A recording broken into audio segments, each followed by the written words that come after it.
계속해서 대구 경북 소식 전해드리겠습니다. 정부가 공공기관 채용 비리를 전수조사해 엄정하게 대처하기로 했지만 채용 비리뿐만 아니라 각종 비리를 저지른 직원을 솜방망이 처벌한 뒤 곧장 승진시킨 공공기관이 있습니다.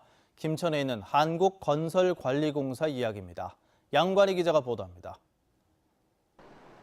부실 시공을 막기 위해 감리를 전문으로 하는 한국건설관리공사 직원들은 채용 비리 혐의로 검찰 수사를 받고 있습니다. 이들은 2015년 3월부터 2016년 8월까지 전직 국회의원 보좌관과 상급기관 공무원 등의 부탁을 받고 계약직 직원 4명을 부정 채용한 혐의를 받습니다. 이에 앞서 지난해 말 국토교통부는 한국건설관리공사에 채용 비리에 연루된 직원들에 대해 징계를 요구했습니다. MBC 취재 결과 이 직원들은 솜방망이 처벌로 끝났습니다. 채용 비리 혐의를 받는 직원 A씨는 허위 출장까지 드러났지만 올해 2월 징계 중 가장 낮은 단계인 견책을 받는 데 그쳤습니다. 게다 2달 만인 4월 수주량이 많다는 등 석연치 않은 이유로 유독 A씨만 사면을 받습니다. 그리고 하루 뒤 A씨는 2급으로 승진까지 합니다. 견책을 받으면 6개월 동안 승진할 수 없다는 공사 내부 인사 규정을 무색하게 합니다. A씨뿐 아니라 B씨도 채용 비리에 연루돼 향후 인사에 반영되는 경고와 주의를 받았지만 2달 만에 승진했습니다. 채용 비리를 저지른 직원들이 승진까지 한 겁니다. 황당한 사례는 이뿐만이 아닙니다. 검찰에서 수사를 받는 직원 C씨는 지난 2월 채용 비리에 허위 출장, 향응 수수를 저질렀지만 정직 3월에 그쳤습니다. 변호사, 노무사들이 이렇게 참여하고 해가지고 그 사람들이 이렇게 봤을 때 이 사람을 그렇게까지 징계할 만한 사유가 우리 사규라든가 또는 관련 법 같은 자기들이 검토해봐도 그건 해당이 안 된다. 한국건설관리공사는 다만 검찰 기소 뒤에 해당자들을 추가 징계하겠다고 덧붙였습니다. 공사에 대한 철저한 감독, 감사와 함께 해당 직원의 징계를 국토부에 요청할 것입니다.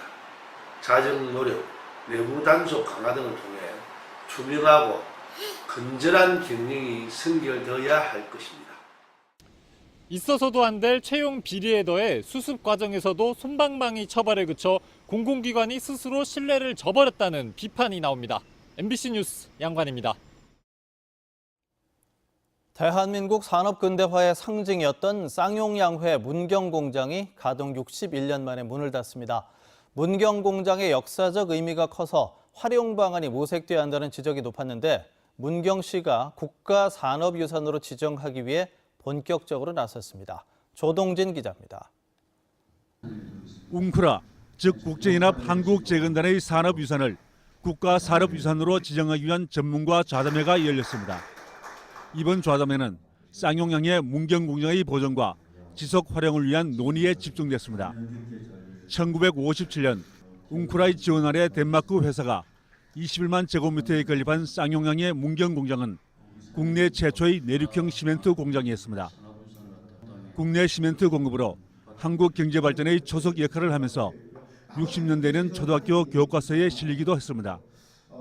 경영 악화로 올해 5월 가동이 중단됐지만 공장 건축물과 설비 하나하나가 역사적 의미와 문화유산적 가치가 높습니다. 특히 당시 웅크라 지원시설 가운데 유일하게 원형이 잘 보존돼 있어 산업유산을 체계적으로 활용해야 한다는 목소리가 높았습니다. 이에 따라 공장의 보존과 지속 가능한 활용을 위해 국가산업유산으로 지정하기 위한 움직임이 본격화되고 있습니다. 지속 가능한 전습뿐만 아니라 사람들이 이 속에서 살 수 있고 놀 수 있고 이야기할 수 있는 공간으로 재창조를 하려고 합니다. 산업역사박물관이나 교육체험관, 창업이나 예술단체의 활용 공간은 물론 공원화 조성 등 다양한 방안이 가능합니다. 문경시는 다음 달 토론회를 한 번 더 개최하고 역사의 뒤안길로 사라지는 문경공장을 새로운 문화유산으로 재창조할 계획입니다. MBC 뉴스 조동진입니다. 서울 강남 3구 아파트값은 하락폭이 커진 반면 대구는 상승세를 이어갔습니다. 한국감정원이 발표한 11월 첫째 주 주간 아파트 가격 동향을 보면 대구는 지난주보다 0.09% 올랐고 수성구는 0.19% 상승했습니다. 수성구 가격 상승폭은 지난주 0.25%보다는 조금 낮지만 여전히 높은 수치입니다.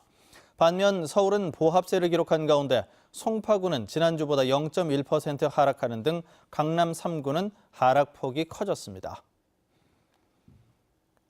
정의당 대구시당과 대구적 시민단체가 오늘 대구시의회 앞에서 기자회견을 열고 중학교 전면 무상급식을 촉구했습니다. 정당과 시민단체들은 내년까지 전국의 모든 시도가 중학교 무상급식을 하지만 대구는 현재 전체 중학교 가운데 39%만 무상급식을 하고 있다고 밝혔습니다.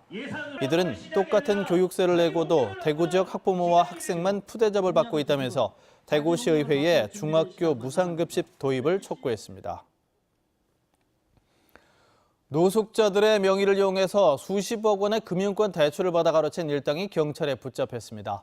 대구 수성경찰서는 경산에 사는 47살 A씨 등 8명에 대해 사기와 부동산 실거래법 위반 혐의로 구속하고 나머지 조직원과 노숙자 등 18명은 불구속 수사하고 있습니다. 이들은 숙식을 해결해주고 용돈을 주겠다면서 노숙자들을 모집한 뒤 합숙관리하며 이들 명의로 36억 원가량의 대출을 받아 가로챈 혐의를 받고 있습니다. 경찰 조사 결과 이들은 대출 심사가 서류만으로 이루어지는 허점을 악용한 것으로 드러났습니다.